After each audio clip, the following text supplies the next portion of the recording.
तो मिला तो कुछ भी नहीं, यहाँ तो तुम बच्चों को खुशी भी है, क्योंकि जानते हो कि 21 जन्म के लिए हम इतना ऊंच पद पाते हैं।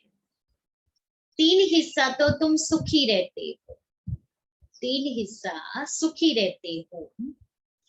अगर आधा आधा हो फिर तो फायदा हुआ ही नहीं। तुम 3 हिस्सा सुख में रहते हो, तुम्हारे जैसा सुख और कोई देख न सके, तुम्हारे लिए तो अपार सुख है। महान सुख में तो दुख का पता नहीं चलता। संगम पर तुम दोनों को जान सकते हो कि अभी हम दुख से सुख में जा रहे हैं। मुंह है दिन तरफ और लात है रात तरफ। इस दुनिया को लात मारनी है, अर्थात बुद्धि से भूलना है। आत्मा जानती है कि अब वापस घर जाना है, बहुत पार्ट बचाया। ऐसे ऐसे अपने साथ बातें करनी होती है। अब जितना बाप को याद करेंगे उतना ही कट निकलेगी। जितना बाप की सर्विस पर रहे समान बनाएंगे उतना ही बाप का शो करेंगे। बुद्धि में है कि अब घर जाना है तो घर को ही याद करना चाहिए। पुराना मकान गिरता रहता है, अब कहाँ नया मकान कहाँ पुराना मकान। रात दिन का फर्क है, यह तो हुबहू विषय वैतरणी नदी है। एक दो को मारते झगड़ते रहती है। बाकी भी बाबा आया है तो बहुत लड़ाई शुरू हो जाएगी। अगर स्त्री विकार नहीं देती तो कितना तंग करते हैं, कितना माथा मारते हैं। कल्प पहले भी अत्याचार हुए थे, वह अभी की बात गाई जाती है। देखते देखते हो कि कितना पुकारती है, वही ड्रामा का पार्ट बज रहा है। यह बाप जाने और बच्चे जाने और न जाने कोई, आगे चल सबको समझने का है। गाते भी है पतित पावन सर्व का सदगति दाता बाप है। तुम कोई को भी समझा सकते हो कि भारत स्वर्ग और नर्क कैसे बनता है। जाओ आओ तो हम तुम्हें सारे वर्ल्ड की हिस्ट्री ज्योग्राफी समझाए।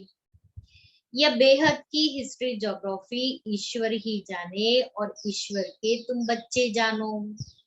पवित्रता सुख शांति कैसे स्थापन होती है, इस हिस्ट्री ज्योग्राफी को जानने से तुम सब कुछ जान जाएंगे। बेहद के बाप से तुम जरूर बेहद का ही वर्षा लेंगे। यह आकर समझो। टॉपिक बहुत है। तुम बच्चों का तो अब दिमाग ही पूर माना भरपूर हो गया है। खुशी का कितना पारा चढ़ता है। सारी नॉलेज तुम बच्चों के पास से है। नॉलेजफुल बाप से नॉलेज मिल रही है। फिर हम ही जाकर लक्ष्मी नारायण बनेंगे। वहां फिर यह नॉलेज कुछ भी नहीं होगी। सत्युग में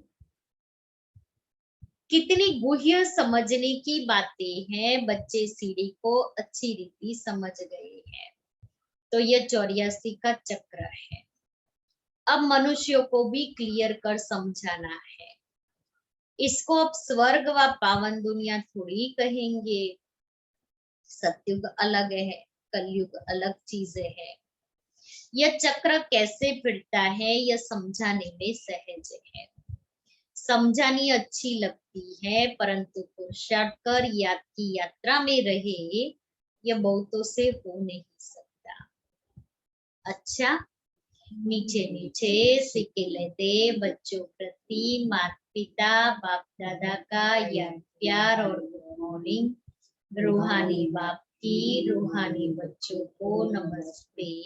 हम रूहानी बच्चों की रूहानी बाप दादा को याद प्यार गुड मॉर्निंग और नमस्ते।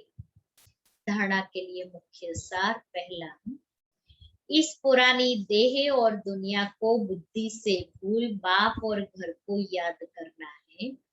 सदा इसी खुशी में रहना है कि अभी हमारे सुख के दिन आए कि आए।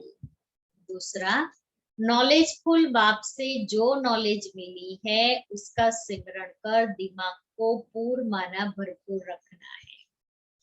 देह अभिमान में आकर कभी भी किसी भी प्रकार का गुटका नहीं खाना है। और प्रश्न का उत्तर क्या था? प्रश्न है, संगम युग पर तुम बच्चे अपने में कौन सी हॉबी माना आदत डालते? उसका क्या आंसर निकला? मुरली से निकालना था ना। याद करने की हॉबी, याद करने की हॉबी। और कौन सी हॉबी? दूसरों को ज्ञान देने, दूसरों को ज्ञान दे। बाबा ने 2 हॉबी बताया, याद की और सर्विस की। तो उत्तर है याद में रहने की, यही है रूहानी हॉबी। इस हॉबी के साथ साथ तुम्हें दिव्य और अलौकिक कर्म भी करने हैं। याद के साथ साथ रूहानी दिव्य और अलौकिक कर्म भी करने हैं। तुम हो ब्राह्मण, तुम्हें सबको सच्ची सच्ची कथा जरूर सुनानी है, क्योंकि ब्राह्मण माना ही कथा सुनाने वाले हैं। और हम रूहानी ब्राह्मण अगर कथा नहीं सुनाए, ब्राह्मण नहीं कहेंगे। सर्विस की भी तुम बच्चों में हॉबी होनी चाहिए। एक याद में रहने की और दूसरा सर्विस करने की। तो मनसा सकाश दे करके सर्विस करने की हॉबी को बढ़ाओ। वरदान है, ईश्वरीय भाग्य में लाइट का क्राउन प्राप्त करने वाले सर्व प्राप्ति स्वरूप। ईश्वरीय भाग्य में लाइट का क्राउन प्राप्त करने वाले सर्व प्राप्ति स्वरूप भव।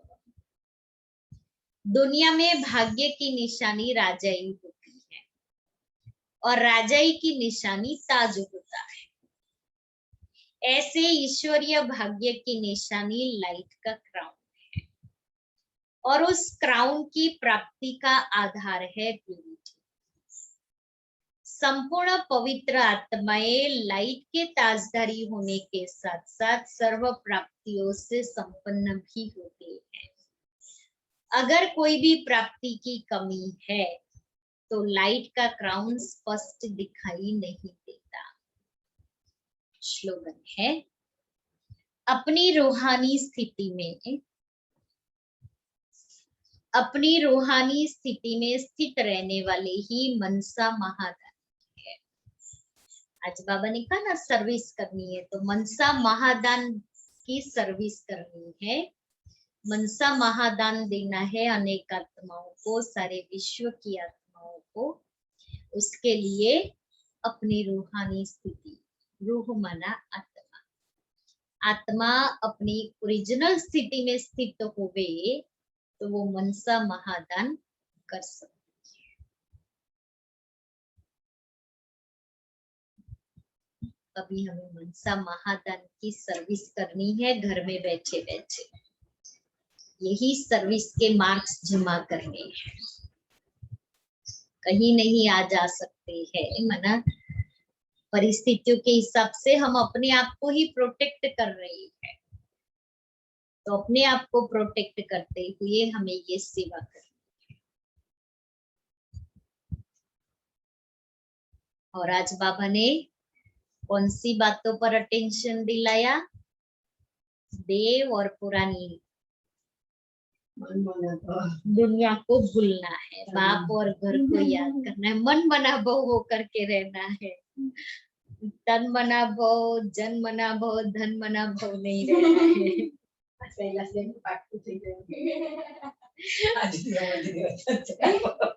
आज कैलाश बेन को नई बात सुनने को मिली कि तन मना भव नहीं होना है।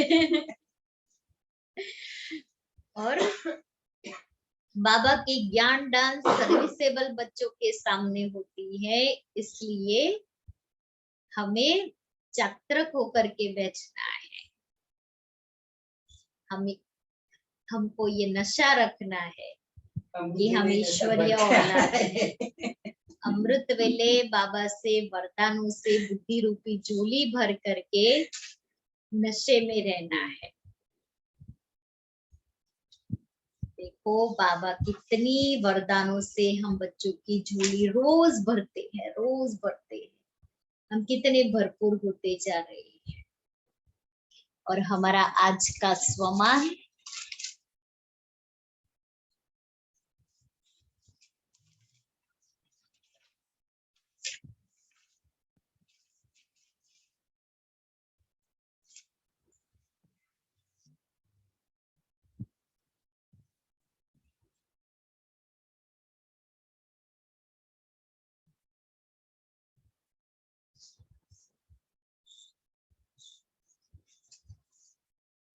ओम शांति।